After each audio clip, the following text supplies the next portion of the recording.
We're officially about 2 months away from one of the biggest print-on-demand calendar niches that not many people at all talk about. I remember being completely caught off guard when I first found out about it a couple years ago. I don't remember the exact date, 2020 or 2021.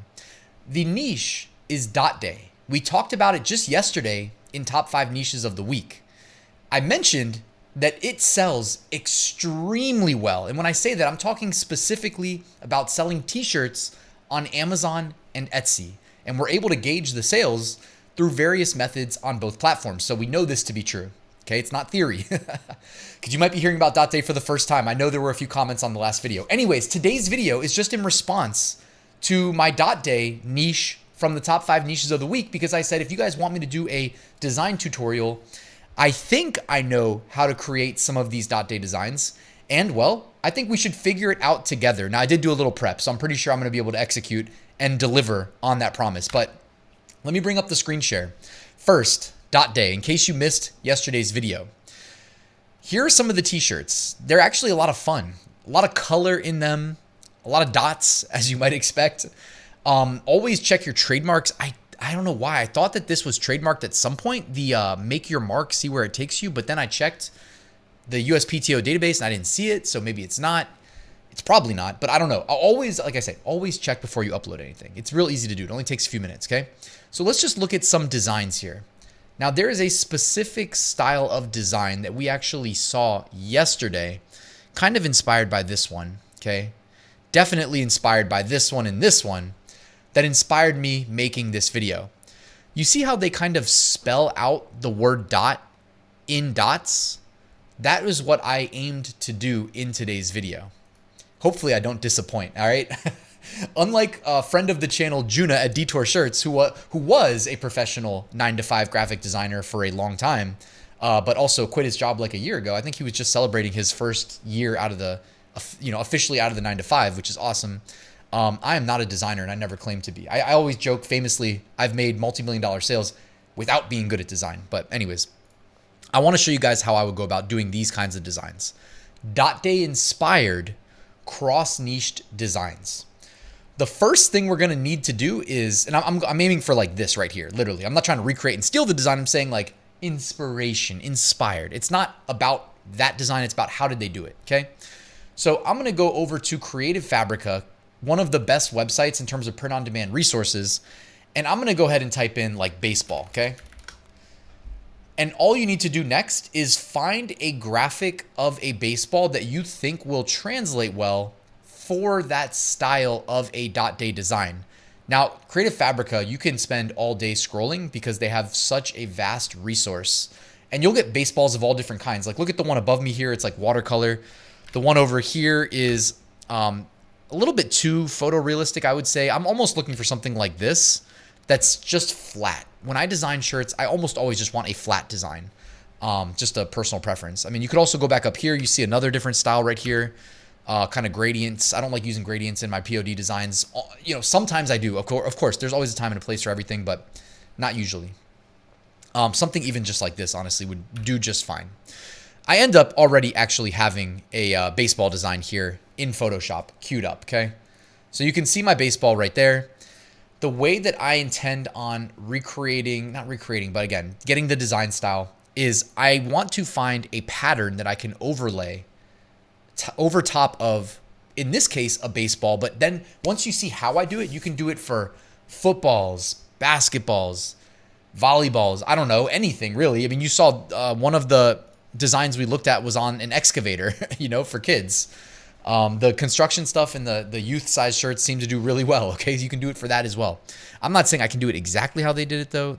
You're gonna have to find a really perfect pattern for something like that. Just saying. And this might also just not be the way they built it. All right, I'm gonna shut up. Let me show you guys. Oh yeah, so back to Creative Fabrica real quick. I will link to these in the description, by the way. So this colorful abstract pattern was right in line with what I was looking for. I don't know that it's perfect, but one thing you could also do is just tile the pattern and make it smaller and smaller and smaller. You know what I mean? You could literally download it up here. Instead of doing it optimized at those dimensions, you could click small 640 by 640. You could just stack them together as needed and make smaller circles, okay, smaller dots. But with this design, what I'm going to do is simply drag and drop it on top of the baseball. I'm even going to make it a little bit smaller here. Try to line it up. It doesn't have to be lined up perfectly, but again, you'll kind of see the difference it makes. Because where it's at now, what I'm going to do is I'm just going to magic wand into the black portion. That's the space in between the dots. And then what I'm going to do is over here in Photoshop, I'm going to disable that layer. And then I'm going to select the layer with the baseball. Okay. Don't forget to do that. You got to select the right layer. And then I'm just going to, you can either hit like delete on your keyboard or you can hit Control X and cut. Either way, it's going to work just the same. So you can see what I did there. Maybe this will look better if I switch the background to black. Actually doesn't look that great. So this is the thing. This how-to video hopefully is not just like the worst video I've ever made, but like what you then might want to consider doing is just downsize this pattern, okay? And then duplicate it and you'll get smaller dots, right? So then I can side by side them like that.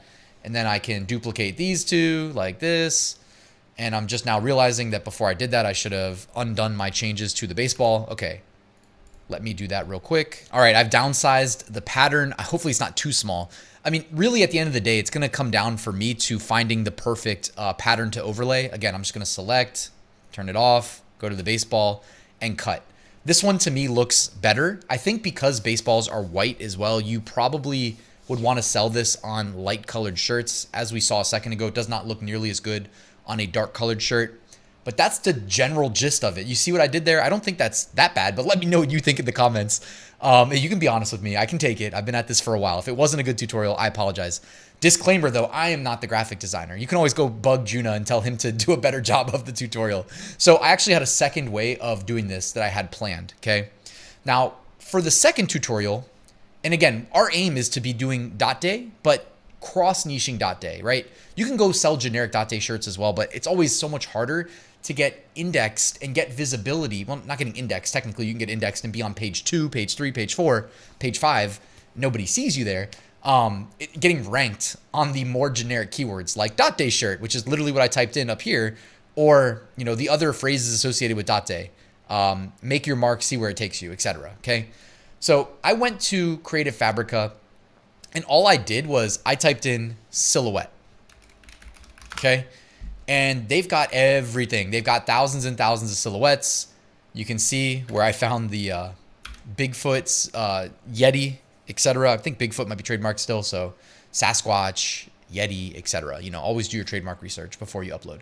Anyways, the whole point of that was just to have a silhouette. And then what I did is, you guessed it, Creative Fabrica.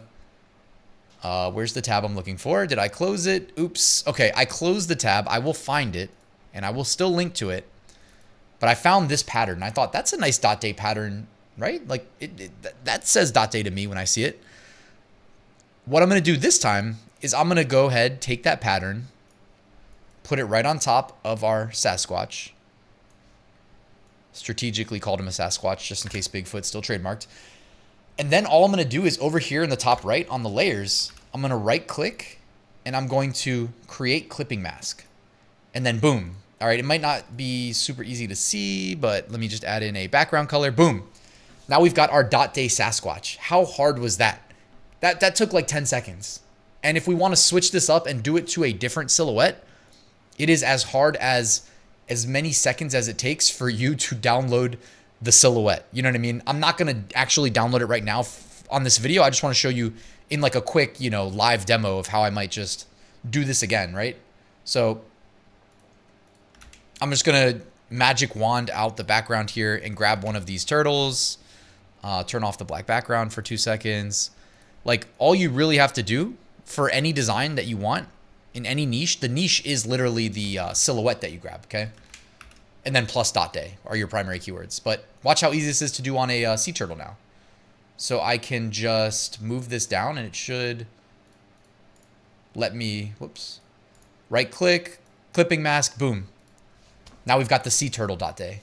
So 2 ways, guys, to make dot day inspired designs. I used Creative Fabrica because they seriously have everything. I will also drop my link there so that if you choose to join, it's like $3.99 a month. They don't just have these graphics, but they also have fonts. They have AI tools. I mentioned yesterday in top 5 niches of the week, but under tools, they have this shape cloud generator as well, which is not exactly dot day in the sense of we're not designing with dots, but I think the shape cloud might even be a decent dot day inspired way to do designs. Like you have the ability up here to change the words. So you would probably want to change the words out and just put in, the dot day stuff, like make your mark see where it takes you dot day. I would use those words. I would delete, all the words that are there by default as an example. And then down here, you can like change the color. I thought they had, yeah, they do have schemes. Got to click schema and then check this out. You can just hit update changes. And I didn't make like significant changes. Oh, and you can upload SVGs right here. So they have pre-made shapes for you that are already done, but you can go to Creative Fabrica or wherever you get your SVGs. Okay. I mean, like for instance, these wolf silhouettes, they come in the format you need. They're vectors. Upload the SVG and you can do this for custom shapes as well. So guys, that's what I wanted to show you. I think there's a lot of potential here. Do not act surprised. I'm giving you a 2-month heads up. Dot day is huge for print on demand. And if you've been subscribed, you already know this, but I know there's some new ones that are watching this for the first time. Like, what the heck is dot day? I don't fault you. I've been there. So go make some designs. You're going to be happy you did when it comes around.